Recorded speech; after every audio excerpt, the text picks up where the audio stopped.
रामकृष्ण हरी मंडळी, आज आपला आठवड्याचा बाजार.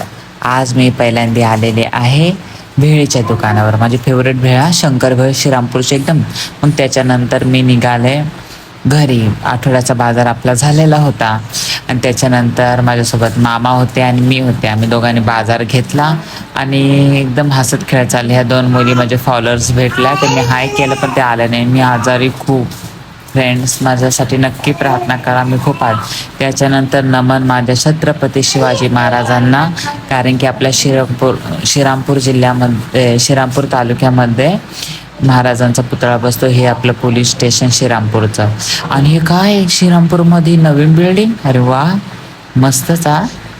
अजून काय म्हणता गाईज, बाकी काय? हे आमचं श्रीरामपूर. हे माझं राधिका हॉटेल, एकदम फेमस भारी श्रीरामपूरचं. इथली इडली खूप छान आहे. मी सकाळी माझा नाश्ता कधी असलं तर मी नक्कीच इथून. आणि ब्लॅक कार माझी फेवरेट ड्रीम आहे. नक्कीच भावांनो, तुमच्या आशीर्वादाने आपण घेणार आहे. मग पाहते, ही माझी आई आहे, मला म्हणते कुठं फिरते. मग मी असं करत करत घरी आलो. ही रेखा खूप आजारी, असं मी तिला खूप ब्लेसिंग. आणि आपण पोचलो भाऊ आपल्या घरी. आता गेट उघडूया आणि जाऊया. हे आपलं घर. आणि मी आता फायनली आपल्या कामाला बसलेलो आहे आणि फायनली भेळ खाणं सुरू केलं आहे. आपल्याला भाजी निवडायचा लय कंटाळा आहे. त्यानंतर आता भाजी झाली. चला गाईज, आपला छोटासा ब्लॉग आता पुन्हा नेक्स्ट ब्लॉगमध्ये भेटू. बाय. रामकृष्ण.